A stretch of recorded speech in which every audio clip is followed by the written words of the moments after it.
ಎಲ್ರಿಗೂ ನಮಸ್ಕಾರ. ಎಲ್ಲ ಹೇಗಿದ್ದೀರಾ? ಭಗವಂತ ಎಲ್ಲರೂ ಚೆನ್ನಾಗಿಟ್ಟಿರಲಿ ಅಂತ ಕೇಳ್ಕೊಳ್ತೀನಿ. ನನ್ನ ಚಾನಲ್ನ ಸಬ್ಸ್ಕ್ರೈಬ್ ಮಾಡ್ಕೊಂಡು ನೋಡ್ತಾ ಇರೋ ಎಲ್ಲ ನನ್ನ ಹಿತೈಷಿಗಳಿಗೆ ನನ್ನ ಹೃತ್ಪೂರ್ವಕ ವಂದನೆಗಳನ್ನು ತಿಳಿಸ್ತೀನಿ. ಇವತ್ತು ಶ್ರೀ ಗುರು ರಾಘವೇಂದ್ರ ಸ್ವಾಮಿಗಳ ಆರಾಧನಾ ಮಹೋತ್ಸವ.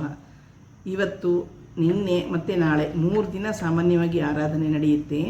ಮತ್ತು ಎಲ್ಲ ಊರುಗಳನ್ನು ಎಲ್ಲ ಕಡೆಯೂ ರಾಘವೇಂದ್ರ ಸ್ವಾಮಿ ಮಠಗಳಲ್ಲಿ ಇವತ್ತು, ನಿನ್ನೆ ಮತ್ತು ನಾಳೆ 3 ದಿನ ವಿಶೇಷವಾದ ಪೂಜೆ ಪುನಸ್ಕಾರ, ಪ್ರಸಾದ ವಿನಿಯೋಗಗಳು ಎಲ್ಲ ನಡೆಯುತ್ತೆ.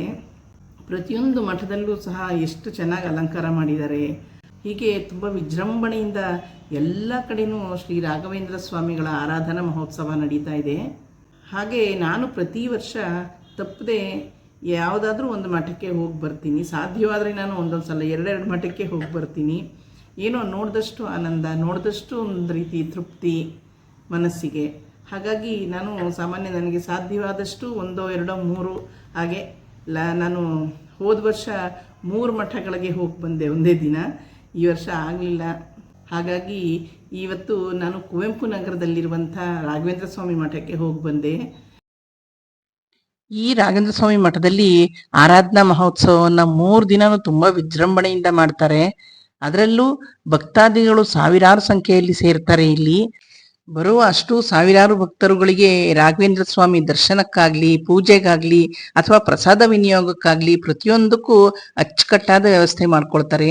ಎಲ್ಲಿಯೂ ದೊಂಬಿ ಆಗಲಿ ಗಲಾಟೆ ಆಗಲಿ ಆಗದೆ ಇರೋ ಹಾಗೆ ತುಂಬ ಅಚ್ಚುಕಟ್ಟಾಗಿ ನಿರ್ವಹಿಸ್ತಾರೆ. ಇಲ್ಲಿ ಬನ್ನಿ ಮಠದ ಒಳಗಡೆ ಹೋಗೋಣ. ಮಠದ ಒಳಗಡೆ ಹೋದ್ರೆ ಮೊದಲಿಗೆ ಬಲಭಾಗಕ್ಕೆ ಶಿವಲಿಂಗ ಇದೆ, ಮತ್ತೆ ದೇವಿಯನ್ನ ಪ್ರತಿಷ್ಠಾಪಿಸಿದ್ದಾರೆ.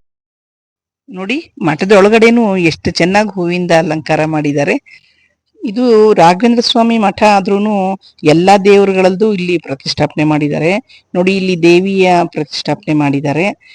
ಇದಾದ್ಮೇಲೆ ನೆಕ್ಸ್ಟ್ ಇಲ್ಲಿ ಬಂದ್ರೆ ನಾವು ಇಲ್ಲಿ ಗಣಪತಿ ಇದೆ. ಗಣಪತಿಗೂ ತುಂಬಾ ಚೆನ್ನಾಗಿ ಹೂವು ಅಲಂಕಾರ ಮಾಡಿದ್ದಾರೆ. ಆದ್ರೆ ಗ್ರಿಲ್ಸ್ ಹಾಕ್ಬಿಟ್ಟಿದ್ದಾರೆ.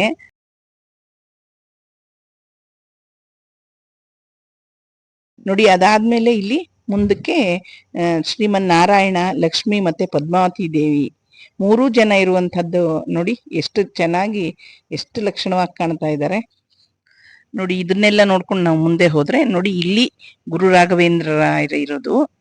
ನೋಡಿ, ಬೃಂದಾವನಕ್ಕೆಲ್ಲ ಎಷ್ಟು ಚೆನ್ನಾಗಿ ಅಲಂಕಾರ ಮಾಡಿದ್ದಾರೆ. ಇಲ್ಲೂ ತುಂಬಾ ಭಕ್ತರು ಜಾಸ್ತಿ ಇದ್ದಿದ್ರಿಂದ ಹೆಚ್ಚಿಗೆ ಹೊತ್ತು ನಿಲ್ಲೋಕ್ ಬಿಡ್ತಾ ಇರ್ಲಿಲ್ಲ. ಆದ್ರೂ ಚೆನ್ನಾಗಿ ದರ್ಶನ ಆಯ್ತು. ವರ್ಷಕ್ಕೂ ಇಲ್ಲಿ ಭಕ್ತರ ಸಂಖ್ಯೆ ಹೆಚ್ಚಾಗ್ತಾ ಇದೆ ಅಂತ ಹೇಳ್ತಾ ಇದ್ರು. ರಾಯರನ್ನ ನಂಬಿ ಬರುವ ಎಲ್ಲ ಭಕ್ತರಿಗೂ ಮತ್ತು ರಾಯರನ್ನ ಆರಾಧಿಸುವಂತ ಎಲ್ಲ ಭಕ್ತ ಸಮೂಹಕ್ಕೂ ಆ ರಾಯರು ಆಶೀರ್ವಾದ ಮಾಡಿ, ಕೃಪಾ ಕಟಾಕ್ಷ ನೀಡಿ ಎಲ್ರಿಗೂ ಒಳ್ಳೇದು ಮಾಡಲಿ ಅಂತ ಕೇಳ್ಕೊಳ್ಳೋಣ. ಇಂಥ ಪುಣ್ಯದ ಕೆಲಸ ಮಾಡ್ತಾ ಇರುವಂಥ ಆಯೋಜಕರೆಲ್ಲರಿಗೂ ಆ ಗುರುರಾಯರು ಆಯಸ್ಸು, ಆರೋಗ್ಯ, ಸುಖ, ಶಾಂತಿ ಕೊಟ್ಟು ಕಾಪಾಡಲಿ. ಊಟಕ್ಕೂ ಅಷ್ಟೇ, ಎಲ್ಲೂ ನೂಕುನುಗ್ಲಾಗದೇ ಇದ್ದ ಹಾಗೆ, ಗಲಾಟೆ ಆಗ್ತಾ ಇದ್ದ ಹಾಗೆ ತುಂಬ ವ್ಯವಸ್ಥಿತವಾಗಿ ಎಲ್ಲ ಅಚ್ಚುಕಟ್ಟಾಗಿ ಮಾಡಿದರು. ಈ ರಾಘವೇಂದ್ರ ಸ್ವಾಮಿ ಆರಾಧನೆ ಪ್ರಾರಂಭವಾಗಿ 2 ದಿನ ಆಗಿದೆ. ಅಂದರೆ ನಿನ್ನೆ ಮತ್ತು ಇವತ್ತು.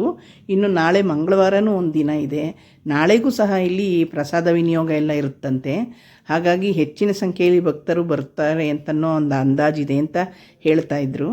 ಆ ಗುರುರಾಯರನ್ನು ನಂಬಿದರೆ ಯಾವತ್ತೂ ಗುರುರಾಯರು ನಮ್ಮ ಕೈ ಬಿಡೋಲ್ಲ ಅನ್ನೋ ನಂಬಿಕೆ ನನಗಿದೆ. ಹಾಗೆ ನನ್ನ ಜೀವನದಲ್ಲಿ ಕೆಲವು ಘಟನೆಗಳು ನನಗೆ ಆ ಅನುಭವವನ್ನು ನೀಡಿದೆ. ಹಾಗಾಗಿ ಯಾವತ್ತಿಗೂ ನಾನು ಆ ಗುರುರಾಯರ ಭಕ್ತಳಾಗಿರೋದಕ್ಕೆ ಇಷ್ಟಪಡ್ತೀನಿ. ಫ್ರೆಂಡ್ಸ್, ನೀವು ಏನಾದರೂ ರಾಘವೇಂದ್ರ ಮಠಕ್ಕೆ ಹೋಗಿದ್ರಾ? ಯಾವ ಮಠಕ್ಕೆ ಹೋಗಿದ್ರಿ? ಕಾಮೆಂಟ್ಸ್ನಲ್ಲಿ ತಿಳಿಸಿ, ಆಯಿತಾ? ಮುಂದಿನ ವಿಡಿಯೋದಲ್ಲಿ ಸಿಗೋಣ ಅಲ್ಲ? ಎಲ್ರಿಗೂ ಒಳ್ಳೆಯದಾಗಲಿ. ನಮಸ್ಕಾರ.